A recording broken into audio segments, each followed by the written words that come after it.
This RC will leave you feeling so confused you won't be able to decide if you love it or hate it. We've got the 1/24 scale Trail Finder 2 from RC4WD Drive. I've wanted one of these for absolutely ages. I recently had the chance to pick one up at the UK Scale Nationals for just £95, so I had to jump on it. Let's check this thing out. So this is basically the 1/24 scale version of the popular Trail Finder 2 from RC4WD Drive. Now, I've got a couple of Trail Finder 2s. I really like them. So that was one of the kind of reasons I really wanted to try out this tiny little 24th scale. Now, as you can see, I've already ran it, which is why I've got mud on the tyres. Now, it comes in 3 different colours. You can get red, yellow or blue. I went for the blue because I thought it kind of looked the nicest. It's basically the Mojave 2 body. It's a fairly nice looking scale body. You know, you've got some nice scale details on there. You've got like windscreen wipers, you've got mirrors, you've actually got a full interior in there as well. You've got your door handles on there. You've got your rear lights and everything as well. You've actually got a rear bed just like its big brother. One of the things I do really like about this one is the little 0.7-inch beadlock scale wheels, and then you've got these Mickey Thompson tyres. I've always really liked the Ready to Run tyres on all of the RC4WD Drive models. You know, they're always really good, and some of the best RTR tyres you can get, in my opinion. The body itself is just held on by Velcro. You can see the little Velcro strips there. I did think it was just going to fall off left, right and centre, but to be fair, I've rolled it a few times and it actually stayed on there, which I was quite surprised at. You can see you've got the 2 Velcro strips there as well that it attaches to.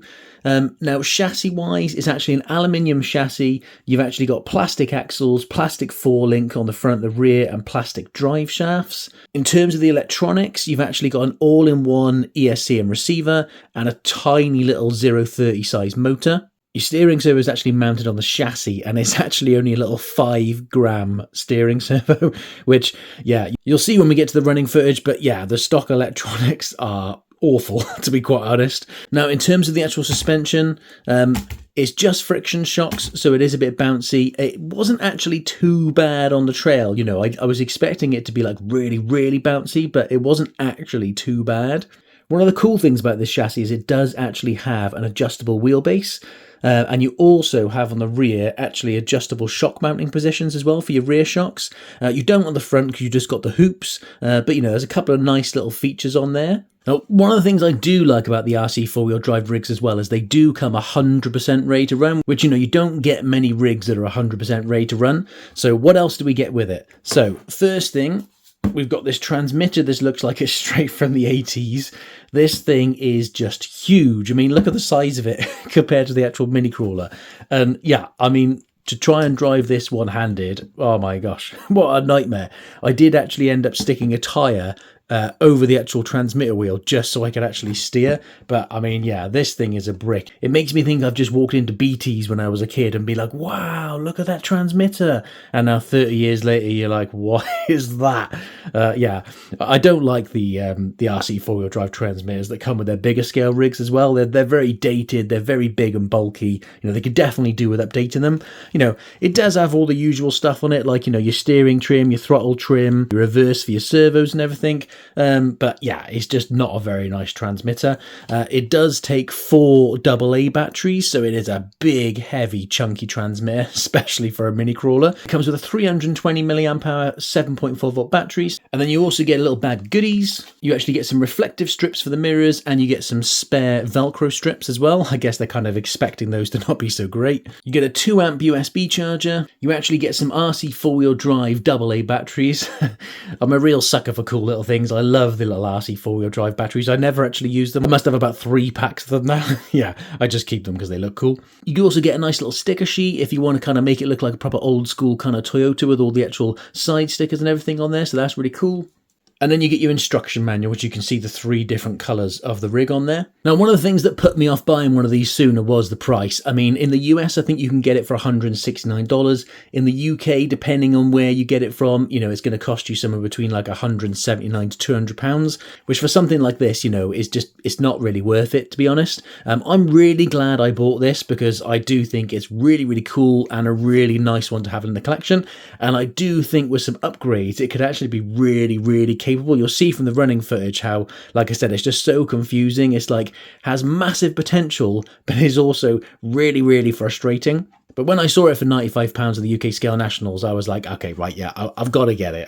I have to try one. So let's just check it out on the bench. To power it on, first of all, you're going to turn on your ginormous chunky transmitter. Chuck your battery in, plug it in, and then your power switch is just on the front here. So you're going to turn that on.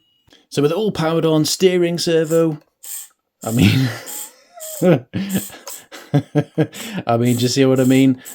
Have you ever seen a steering servo so awesome? That has got to be like the weakest steering servo I've ever seen on a mini crawler in my life. And yeah, the angle is just ridiculous. I mean, you'll see when we get to the running footage, but trying to actually run it with that steering is just horrendous. Now I think it is overgeared because with a tiny little 030 size motor, I mean, check out this wheel speed. That's actually pretty quick for that smaller motor. So, you know, I think that is part of its problems with the slow speed control that it doesn't have.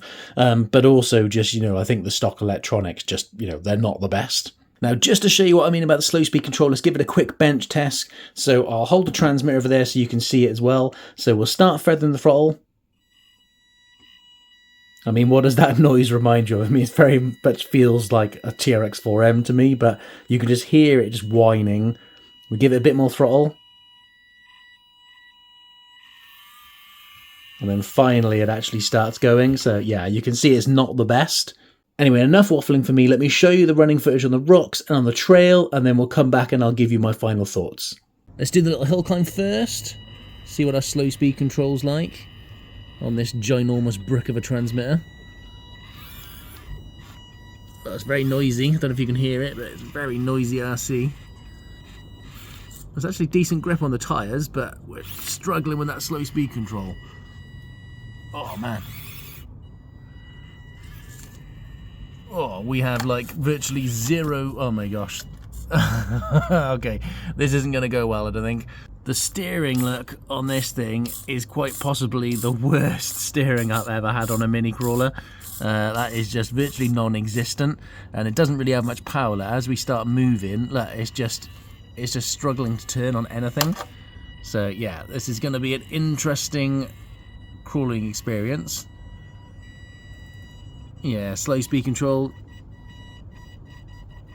What does this remind you of? A TRX4M? It's not the best.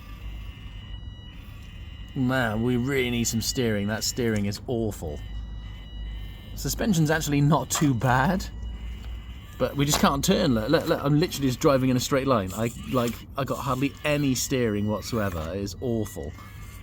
Let's see if it can climb up here. Man, slow speed control is pretty much non-existent on this thing.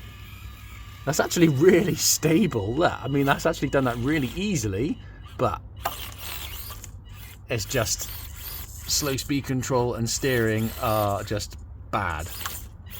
But that actually just did the gatekeeper ridiculously easily. With some better electronics in this thing, it'd actually be really good, I reckon.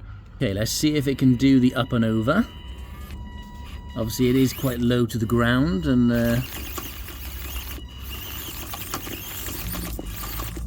let's see if we can hop that first rock. I think we're just going to struggle there, aren't we?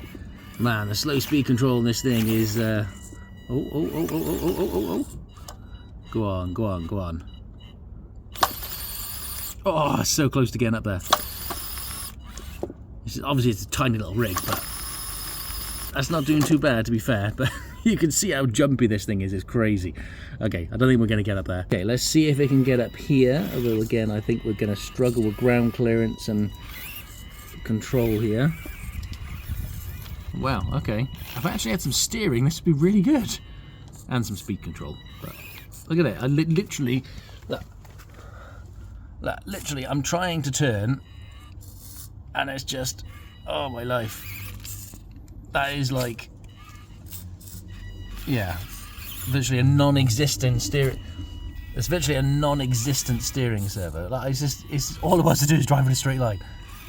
Right, let's see if we can get up a stairway.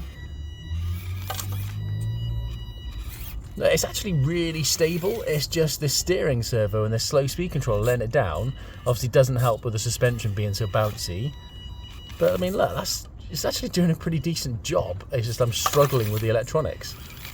I mean, that's crazy. Look how capable that is. Oh, we got ourselves beach now. Okay, let's try again from there a minute and see if we can get up here. These tyres have got decent grip on them. Ah, we got ourselves stuck now. Oh. First roll, body still on. Okay, I just want to see if it can get up the stairway coming from this direction. For its hard body and its size, it's actually really capable. It's just these electronics that are like really letting it down.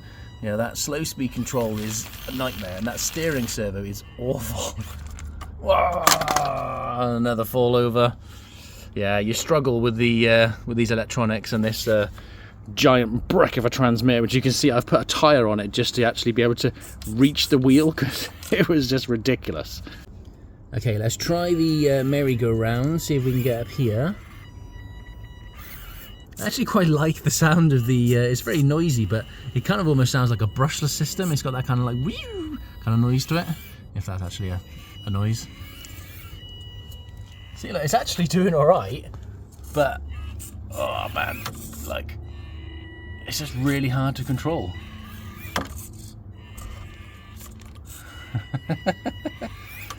Oh my life. I reckon with better electronics, this thing would actually like do a really good job on this course. It's just really struggling.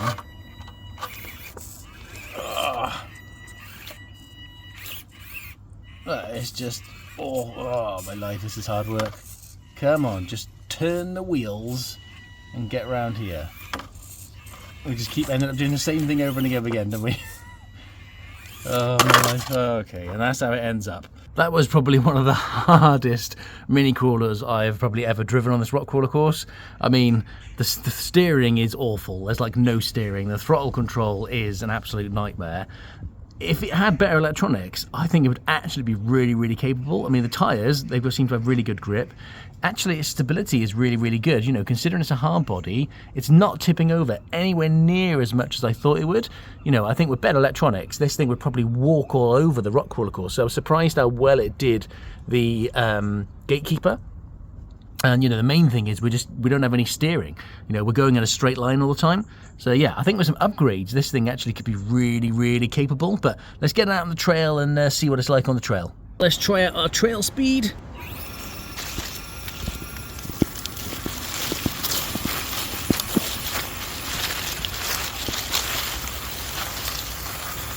Oh man, the steering on this thing is just awful. It's like, it's touching leaves, and because I can't steer, it's just driving wherever it wants to. So yeah, don't drive through leaves with this thing. Okay, let's see if it can do any routes. I'll be amazed if it does anything, to be honest, but let's give it a try. Oh, okay, straight up there. That's what I mean, see, I think this thing could actually be really capable if it just had some better electronics. Let's see if we can get up here. I mean, look at that, that's insane. That is insane. Like, I mean, for how tiny it is, that's just absolutely destroyed those routes. It's just the steering and this slow speed control is awful.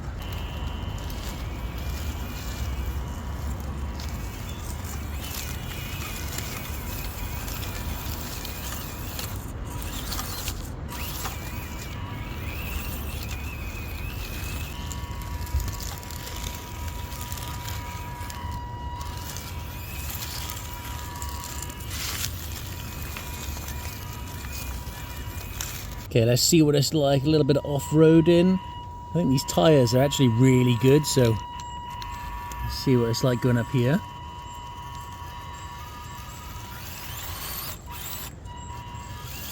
I'm stuck on a leaf. Man, we literally have no steering. Well, I mean, that's actually really capable. It's just, it gets, you know, well, the electrics are just awful. Let's see what these tyres are like with a little bit of a incline in some loose kind of sandy dirt. There we go, dig it in a bit. It's just started raining, typical Welsh weather.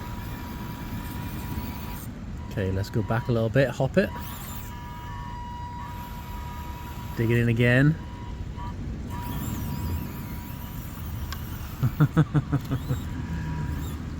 I'll tell you what, this is probably one of the most confusing mini crawlers I've driven. Like, it's so potentially capable, but so awful out of the box. It's insane. Like, normally, you know, you just get it where it's just either it's half decent, it's good, or it's just rubbish. But this one is actually like, okay, I can see it's got huge potential, but just out of the box, those stock electronics are just ruining the experience. It's so confusing. Let's just run it along here and just see if we can work our suspension a minute. I'm gonna try and go as slow as I can, because if we fall off here, we're going into the stream. I want to see what that suspension movement's like.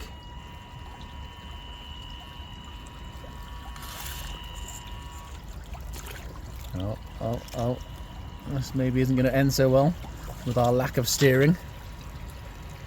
It does look cool rig, doesn't it? I do love the body.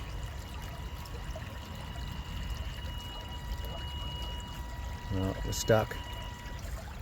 Let's try back it up a little bit. Ah! That is so close to falling in. I do not want this one to fall in, because yeah, those electronics aren't good already.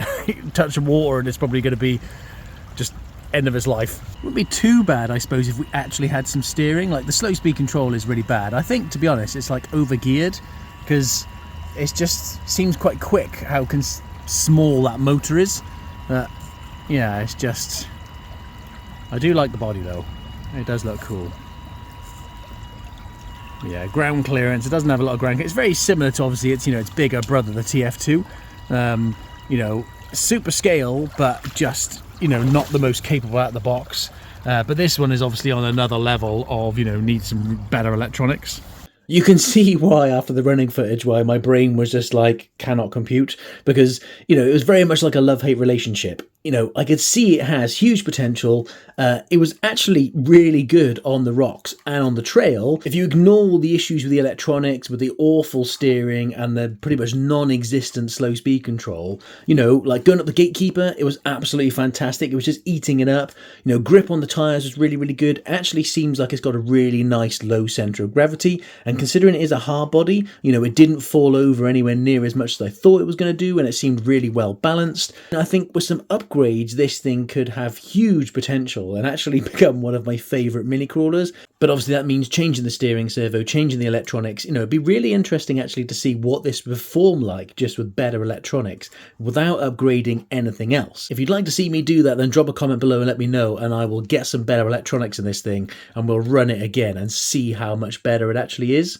Am I glad I bought it? Yes. Would I buy another one full price? Probably not. If you really just like the body, I believe they do sell the body separately, so you could just buy the body and stick it on something else. Obviously, it is a very small scale, and just to show you, compared to an SCX24, it is tiny, and it is actually a different wheelbase as well, so, you know, you'd have to do some mods to get this to work with a different chassis. But yeah, so I reckon really cool rig, but just spoiled by the poor electronics.